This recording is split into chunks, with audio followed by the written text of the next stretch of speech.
At 69, Sugar Ray Leonard is remembered as a man who once made the impossible look effortless.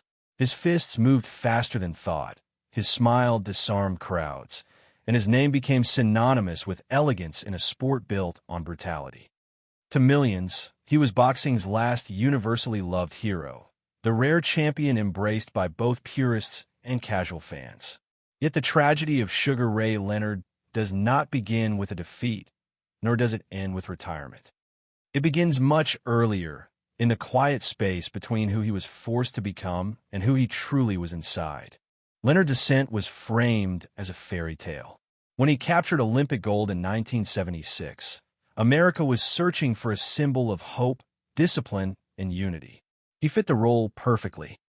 Young, articulate, handsome, and electrifying in the ring, Leonard was elevated almost overnight from gifted athlete to national icon. Promoters saw in him not just a champion, but a brand. Television networks framed him as the clean face of boxing, the antidote to the sport's darker reputation. From the very start, his success came with a condition. He had to remain flawless. Inside the ring, Leonard delivered brilliance. His speed, footwork, and intelligence separated him from his peers. He did not simply fight opponents, he outthought them. Each performance reinforced the myth that he was untouchable. But behind the scenes, a different reality was taking shape. Leonard was not just fighting opponents, he was fighting expectation. Every bout carried the weight of maintaining perfection. Victory was mandatory. Vulnerability was forbidden. Failure, even momentary, was unthinkable. What made this pressure especially devastating was that Leonard was already carrying a burden long before fame found him. As a child, he endured sexual abuse, a trauma he buried deep within himself for decades. He did not speak of it. He did not process it. Instead, he learned to outrun it. Boxing became his escape, a controlled environment where pain could be transformed into power and fear could be disguised as aggression. Each one felt like proof that he was in control, that the past no longer owned him. In reality, it was only waiting. Fame did not heal these wounds. It concealed them. The brighter Leonard's public image became, the darker his private struggles grew. The applause, the endorsements, the constant praise created a prison of expectation.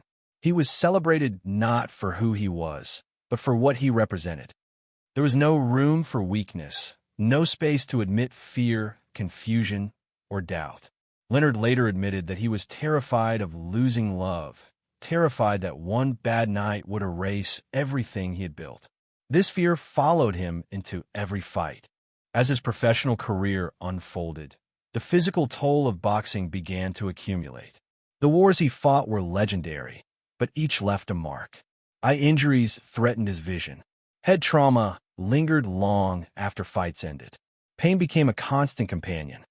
Yet Leonard pushed forward, driven by the belief that stopping meant surrender. Boxing was not just his profession, it was his identity. Without it, he did not know who he was supposed to be. This dependence on the ring made the idea of retirement unbearable. When his body finally forced him to step away, the silence was deafening. The crowds disappeared. The cameras moved on. The structure that had governed his life vanished. For a man who had lived under constant stimulation and validation, the quiet was dangerous. It was in this void that old demons resurfaced. Alcohol became a refuge, a way to numb memories and silence thoughts he had avoided his entire life. The tragedy of Sugar Ray Leonard is not that he was broken by boxing. It is that boxing delayed a reckoning that was always coming. The sport gave him purpose, discipline, and glory, but it also allowed unresolved trauma to remain hidden beneath success. When the gloves came off and the cheers faded, Leonard was left face to face with pain that titles could not erase. By the time Sugar Ray Leonard reached the peak of his fame, the distance between his public image and his private reality had become immense. To the world, he was still the smiling champion, the man who moved like lightning and spoke with calm confidence.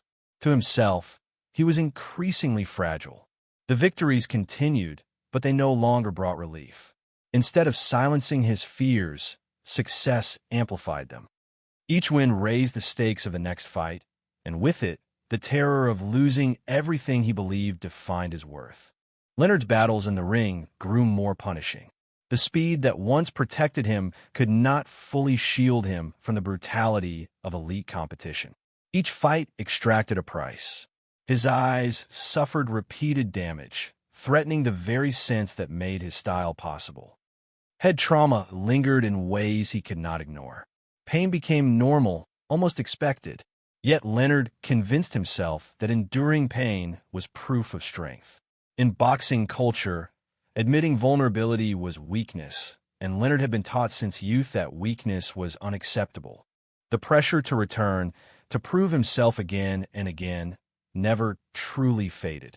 Even when doctors warned him, even when his body signaled that it had reached its limit, Leonard struggled to walk away. Retirement felt like erasure. Without boxing, he feared becoming invisible, forgotten, irrelevant. This fear drove comebacks that were as emotional as they were dangerous. Each return to the ring was framed as courage, but underneath, it was desperation. He was chasing not belts, but validation. Outside the ring, his personal life began to fracture. Fame did not insulate him from consequence. In many ways, it magnified his flaws. Alcohol, once a quiet escape, became a destructive force. Leonard has since spoken openly about how drinking took control of his behavior, turning moments of celebration into episodes of regret. Addiction blurred judgment and intensified emotional instability. The man praised for discipline and control was losing both behind closed doors. Relationships suffered deeply.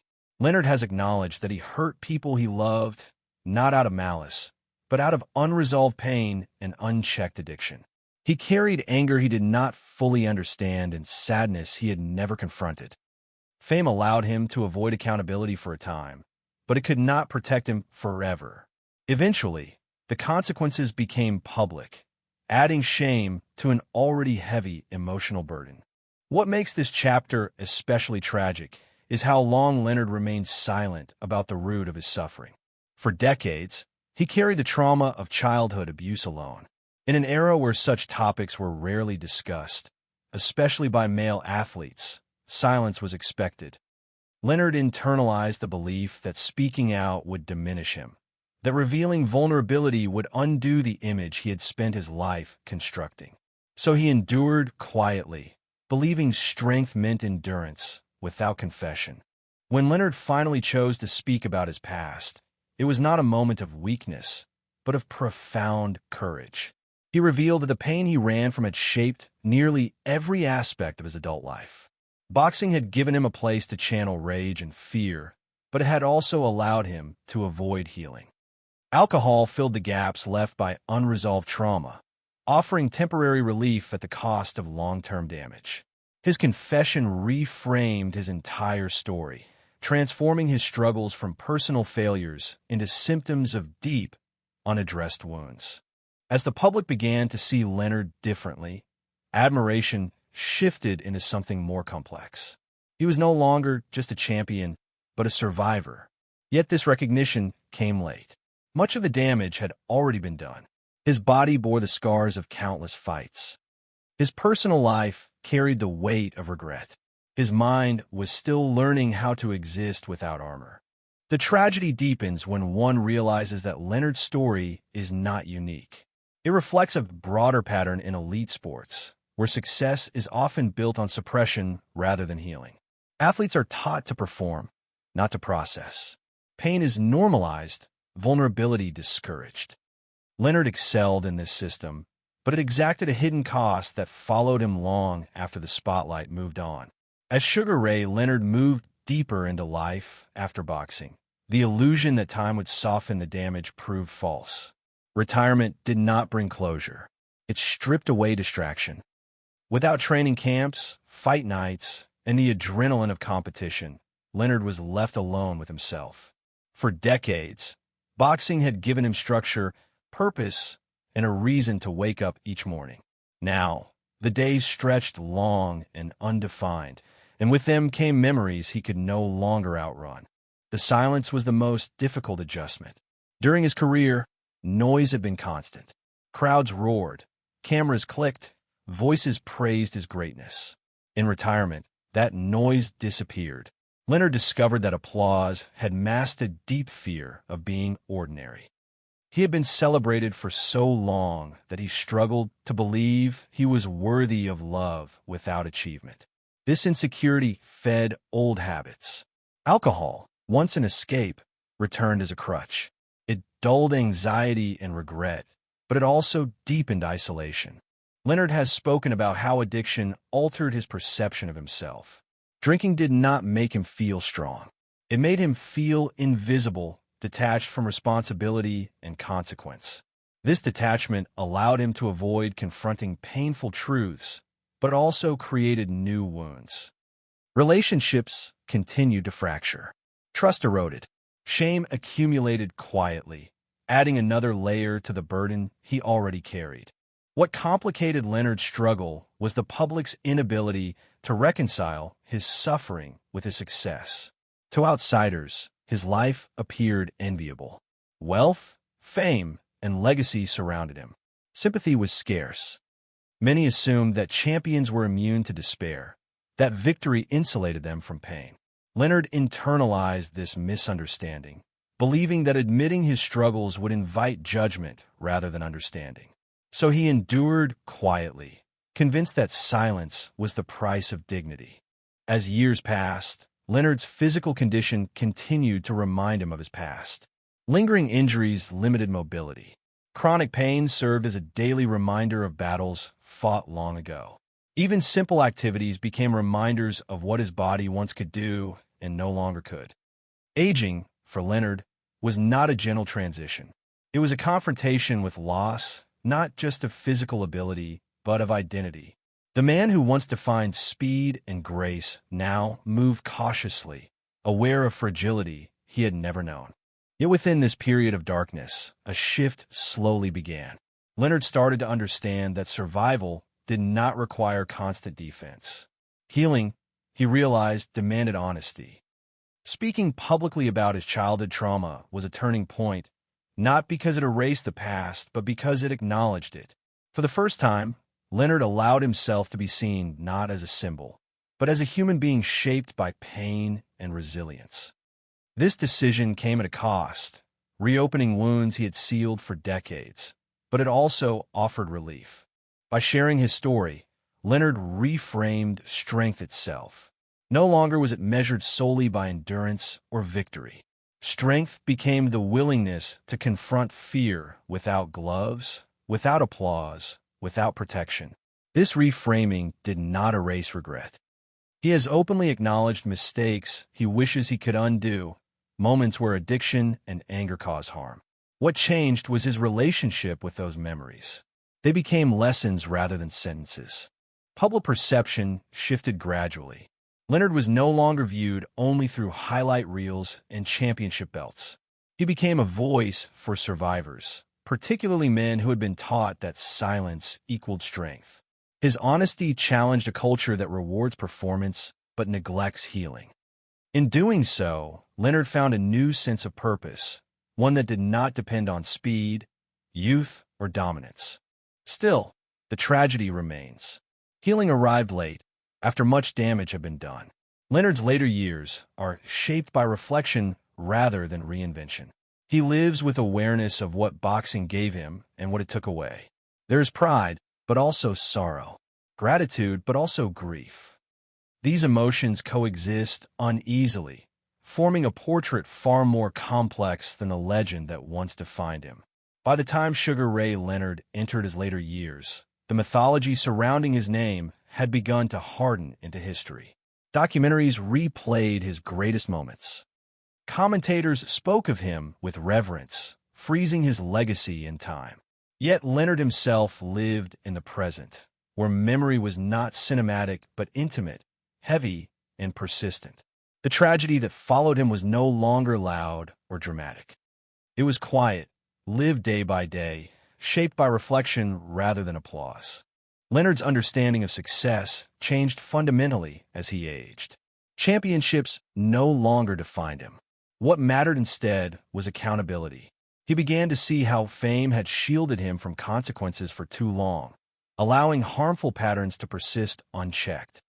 Acknowledging this did not absolve the past, but it reframed it. Leonard spoke candidly about regret, not as a performance, but as an act of responsibility. He understood that healing did not mean rewriting history, only telling it truthfully. The physical reminders of his career never disappeared. Vision issues, chronic pain, and the subtle cognitive effects of years in the ring shaped his daily life. These were not injuries that healed with time. They were permanent companions, demanding adaptation and humility. Leonard learned to slow down, a painful adjustment for a man once defined by speed. This deceleration forced him into introspection, confronting the reality that the body, like fame, is temporary. What complicated this stage of life was the public's continued appetite for nostalgia. Fans wanted the Sugar Ray Leonard of their memories, not the man wrestling with aging and consequence. Leonard often found himself performing fragments of his former self for audiences hungry for reassurance. Smiles were expected. Stories were requested. Few asked how he truly was. This disconnect reinforced a lifelong pattern. He was valued for what he represented, not for who he was becoming. Despite this, Leonard chose not to retreat. He engaged with his legacy deliberately, using his platform to speak about issues once hidden in silence. By discussing abuse, addiction, and mental health, he disrupted a narrative that had long dominated sports culture. His willingness to speak did not come from certainty, but from necessity. He understood that silence had nearly destroyed him. Breaking it became an act of survival. Leonard's role evolved from icon to cautionary figure. He remained admired, but admiration gained complexity. Fans and younger athletes began to see him not just as a champion, but as evidence that success does not cancel trauma. This shift mattered.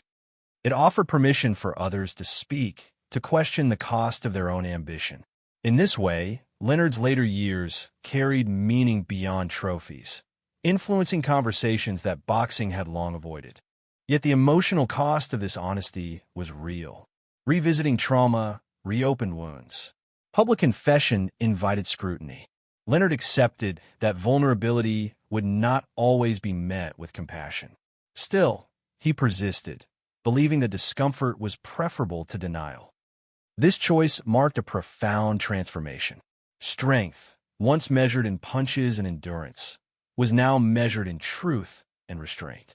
As time passed, Leonard's relationship with himself softened. He learned to separate worth from performance. This did not erase sorrow, but it reduced its dominance. He found moments of peace in ordinary routines, in relationships rebuilt slowly and imperfectly. These moments lacked spectacle, but they carried authenticity he had rarely known during his peak.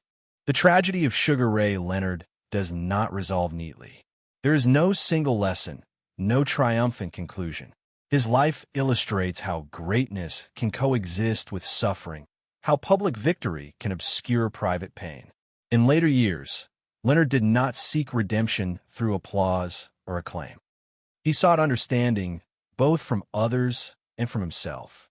As Sugar Ray Leonard crossed into the later chapter of his life, the concept of legacy became unavoidable. For decades, others had defined it for him through belts, statistics, and highlight reels. Now Leonard was confronted with a more uncomfortable question. What would remain when the spectacle faded entirely? This question did not arrive with clarity or confidence. It arrived with uncertainty, shaped by memory, regret, and a quiet desire for meaning beyond applause. Leonard began to recognize that his greatest battles had never been fully acknowledged. The wars inside the ring were celebrated because they were visible, measurable, and dramatic. The battles outside it were ignored because they were slow, internal, and inconvenient. This realization reshaped how he viewed his own past. He understood that survival itself was an achievement, even if it did not fit neatly into the narrative of triumph fans preferred. Aging forced Leonard to confront vulnerability in ways he had avoided all his life. Physical limitations demanded humility. Cognitive fatigue required patience. He could no longer rely on speed, charm, or instinct to navigate difficulty. Instead, he had to sit with discomfort. This stillness, once terrifying, gradually became instructive. It revealed how much of his identity had been constructed to protect him from pain rather than to process it. Leonard's reflections grew increasingly introspective. He spoke less about opponents and more about emotions. He acknowledged that boxing had offered him refuge, but also concealment. The discipline that made him great also taught him to suppress fear. The praise that elevated him also discouraged honesty. In this light, his success appeared double-edged, both a lifeline and a barrier to healing. One of the most profound shifts in Leonard's perspective was his understanding of masculinity. For much of his life, strength meant dominance, endurance, and silence. Weakness was unacceptable. Admitting pain felt like failure. Over time, Leonard came to see how this belief had trapped him. It prevented him from seeking help when he needed it most. It reinforced isolation at moments when connection could have changed his trajectory. By speaking openly about these realizations, Leonard challenged not only his own past, but the culture that shaped it. His honesty resonated with athletes who recognized themselves in his story. Many had chased success as a way to escape unresolved pain, only to find that achievement magnified what they had tried to outrun. Leonard's story offered them language for experiences they had never been taught to articulate. Yet there was no illusion of resolution. Leonard did not present himself as healed or complete. He acknowledged that some wounds do not close fully. They soften, they scar, but they remain. This acceptance marked a departure from the mythology of redemption. There was no final victory, no moment where everything made sense. There was only continuation, live with awareness rather than denial. Family, relationships, and personal accountability took on new importance. Leonard recognized that reconciliation was not a single act, but an ongoing process. Trust, once broken, required time and consistency to rebuild. He approached this work without spectacle, understanding that genuine repair happens quietly. These efforts lacked the drama of a comeback fight, but they carried a depth that victories never provided. The public continued to celebrate Leonard as a legend, but his own relationship with fame grew distant. He no longer sought validation from admiration. He understood its fragility too well. Fame had come easily and left quickly, meaning he learned how to be constructed internally. This realization did not eliminate sadness, but it diminished its power. As Sugar Ray Leonard moved further into his 70s, the urgency to explain himself to the world gradually faded. What replaced it was something quieter and more difficult: the need to understand himself without an audience. This stage of life was not marked by announcements or revelations. It was shaped by repetition, routine, and the slow work of acceptance. For a man who had lived under constant scrutiny, learning to exist without performance was both liberating and unsettling. Leonard began to recognize how deeply competition had shaped his inner dialogue. For most of his life, everything had been framed in terms of winning or losing. Even personal struggles were treated as contests to be endured rather than experiences to be understood. This mindset had served him in the ring, but outside it, it distorted reality. Pain could not be knocked out. Trauma could not be outworked. Aging could not be defeated. Accepting these truths required a humility that boxing had never taught him. Memory became a complex companion. Some moments returned with warmth, flashes of pride and gratitude for what he had achieved against overwhelming odds. Others arrived uninvited, carrying regret and unanswered questions. Leonard learned that memory was not something to conquer, but something to coexist with. He stopped trying to silence it and instead allowed it space. This shift did not make the past gentler, but it made the present more bearable. One of the most difficult realizations Leonard faced was that many of his struggles had been invisible even to those closest to him. He had become skilled at concealment, smiling through discomfort, redirecting conversations, minimizing pain. These habits, developed early as survival mechanisms, persisted long after they were necessary. Letting go of them required trust, a quality he had rarely extended to himself. Leonard's reflections increasingly centered on forgiveness, not as absolution, but as release. He understood that carrying resentment toward himself only prolonged suffering. Forgiveness, he discovered, was not about erasing responsibility, but about ending perpetual self-punishment. This process was uneven and ongoing. Some days offered clarity. Others reopened old doubts. Progress did not follow a straight line, and Leonard no longer expected it to. Public appearances became less frequent, and when they did occur, Leonard approached them differently. He no longer felt obligated to relive glory on command. He spoke when he believed his experience could offer insight rather than nostalgia. This restraint signaled a shift in values. The need to be seen had diminished. The need to be truthful remained. Leonard also became more attuned to the generational impact of his story. Younger athletes often approached him not with questions about technique, but about longevity, identity, and life after competition. He did not offer simple answers. Instead, he spoke honestly about uncertainty. He acknowledged that preparation for life beyond sport was often neglected, and that emotional resilience mattered as much as physical conditioning. In doing so, he contributed to a broader reevaluation of how success is defined and supported. Despite this growth, the weight of loss never fully lifted. Leonard lived with the knowledge that some damage was irreversible. Relationships, altered by addiction, could not always be restored. Health compromised by years of punishment would not return. These realities were painful, but denying them no longer served him. He learned to grieve without collapsing, to acknowledge loss without allowing it to consume him. The tragedy of Sugar Ray Leonard, at this stage, is subtle. It is not the spectacle of downfall, but the quiet recognition of what might have been different under other circumstances. Yet this recognition does not negate the value of what remains. Leonard's later years are defined not by despair, but by measured endurance.